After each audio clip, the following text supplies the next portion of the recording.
সাবেক প্রধানমন্ত্রী ও BNP chairperson Begum Khaleda জিয়ার প্রতি শ্রদ্ধা নিবেদন ও কবর জিয়ারতের জন্য বেলা ১২টা থেকে সর্বস্তরের মানুষের জন্য জিয়ার মাজারের প্রবেশপথ উন্মুক্ত করে দেওয়া হয়েছে। সকাল থেকে বেগম জিয়ার প্রতি শ্রদ্ধা জানাতে এবং তার কবর জিয়ারতের উদ্দেশ্যে রাজধানীর জিয়া উদ্যানের বাইরে ভিড় করে বিএনপি নেতাকর্মী সহ সাধারণ জনগণ। ১২টায় প্রবেশপথ উন্মুক্ত করে দেবার পর তারা ভেতরে প্রবেশের সুযোগ পান। বেলা ১১টার দিকে বেগম জিয়ার কবর জিয়ারত করেন সাবেক স্বরাষ্ট্র প্রতিমন্ত্রী লুৎফুজ্জামান বাবর। এ সময় তিনি বলেন, সাবেক প্রধানমন্ত্রী খালেদা জিয়ার ভেতর যেই দেশপ্রেম ও আদর্শ ছিল তার প্রতিচ্ছবি তারেক রহমানের মাঝেও আছে জানিয়ে বলেছেন, আগামী দিনে রাষ্ট্র পরিচালনায় তার প্রতিফলন ঘটবে।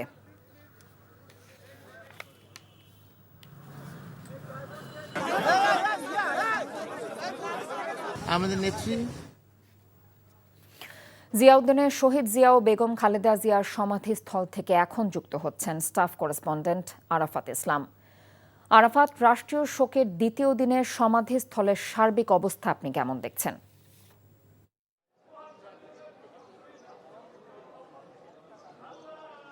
কথা আপনি যেমনটি বলছিলেন, সকাল থেকে আমরা দেখতে পেয়েছি ফজর নামাজের পরপরই খালেদা জিয়ার কবরে জিয়ারত করার জন্য যে জিয়ার মাজারের যে সামনের যে সড়কটি রয়েছে সেখানে ব্যারিকেড দেওয়া হয়েছিল যাতে কেউ ঢুকতে না পারে, কিন্তু অপেক্ষমান সর্বস্তরের মানুষ আমরা দেখতে পেয়েছি এবং তারা বারবার অনুরোধ করছিলেন যাতে তারা বেগম খালেদা জিয়ার কবর জিয়ারত করতে পারেন, তার কবরটি এক নজর দেখতে পারেন। পরবর্তীতে আমরা দেখতে পেয়েছি বেলা ১১টার দিকে সামনের যে সড়কটি রয়েছে সেটির ব্যারিকেড খুলে দেওয়া হয় এবং যানবাহন সহ সর্বস্তরের মানুষের চলাচল শুরু হয়। পরবর্তীতে বেলা ১২টার দিকে বেগম জিয়ার মাজারের যে মূল প্রবেশপথ, মূল ফটক, সেটি খুলে দেওয়া হয় এবং তারপরে সর্বস্তরের মানুষের ঢল নামে বেগম খালেদা জিয়ার সমাধিস্থল সেখানে। এবং কিছুক্ষণ পরপরই আমরা দেখতে পাচ্ছি এখানে নানা বয়সী, নানা শ্রেণী পেশার মানুষ এখানে আসছেন এবং তারা কবর জিয়ারত করছেন এবং তার প্রতি দোয়া করছেন আল্লাহ তাআলা যেন তাকে বেহেশত নসিব করেন। এবং আমরা দেখতে পেয়েছি এর মাঝে শুধু দলীয় নেতাকর্মী নয়, সাধারণ যারা মানুষ রয়েছেন তারাও শ্রদ্ধায় তার প্রতি নত হয়েছেন এবং কান্নাজড়িত কণ্ঠে তার জন্য দোয়া মোনাজাত করেছেন। এবং সকাল থেকে আমরা যেটি দেখতে পাচ্ছিলাম, গতকালকে যারা দেশের বিভিন্ন প্রান্ত থেকে নেতাকর্মীরা ঢাকায় প্রবেশ করেছিলেন তারা থেকে গিয়েছেন যাতে করে এক নজর তাদের প্রিয় নেত্রীর কবরটি তারা দেখতে পান এবং তার জন্য দোয়া করতে পারেন। এবং আজকেও আমরা দেখতে পেয়েছি যখনই কবরের প্রবেশের যে প্রবেশপথ যে মাজারের সেটি খুলে দেওয়ার পর কিন্তু রাজধানীর বিভিন্ন প্রান্ত থেকে মানুষজন ছুটে আসছেন এবং দেখতে পাচ্ছেন যে তারা দোয়া মোনাজাতের মাধ্যমে তাদের প্রিয় নেত্রীর জন্য দোয়া করছেন। এবং তারা যেমনটি বলছেন, বেগম খালেদা জিয়া তিনি শুধু ৩ বারের প্রধানমন্ত্রী ছিলেন না, তিনি দেশের গণতন্ত্রের অত্যন্ত প্রহরী ছিলেন এবং তিনি যেভাবে বারবার দেশের গণতন্ত্র যখনই লুণ্ঠিত হয়েছে ফ্যাসিবাদের দ্বারা, তখনই তিনি ত্রাণকর্তা হয়ে আবির্ভূত হয়েছেন দেশের গণতন্ত্রকে পুনরুদ্ধারের জন্য।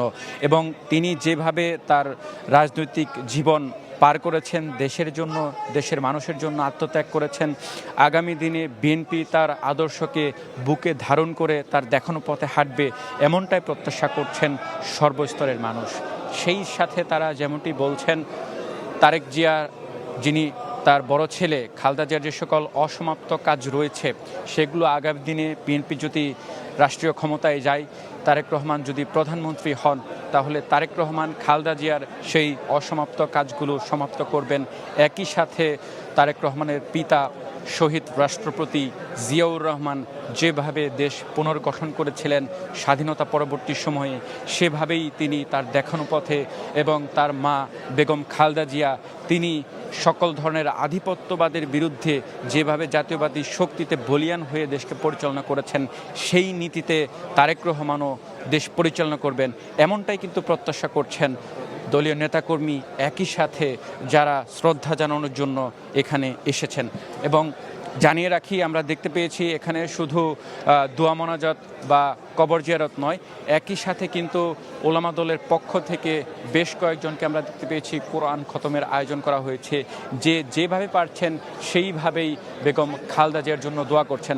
এবং এখনও যদি দেখানোর চেষ্টা করি যে প্রবেশপথটি রয়েছে লেক পার হয়ে, সেই ব্রিজ হয়ে কিন্তু এখনও কিন্তু দলে দলে সর্বস্তরের মানুষ আসছেন বেগম খালেদা জিয়ার সমাধিস্থলে।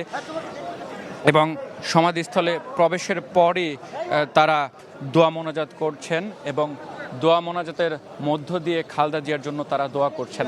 সবার একটি প্রত্যাশা, যাতে করে দেশের আগামী দিনের যে গণতন্ত্র পুনরুদ্ধার, গণতন্ত্র বিনির্মাণের যে পথে বাংলাদেশ রয়েছে, তার মধ্য দিয়ে আগামী দিনে খালেদা জিয়া যেভাবে দেশ পরিচালনা করছেন সেভাবেই দেশ পরিচালিত হবে এবং নতুন বছরে দেশে শান্তি প্রতিষ্ঠিত হবে, এমনটাই বলছেন সর্বস্তরের মানুষ।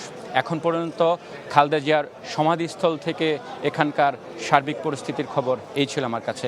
কথা শহীদ জিয়া এবং বেগম খালেদা জিয়ার সমাধিস্থল থেকে জানছিলাম বিস্তারিত।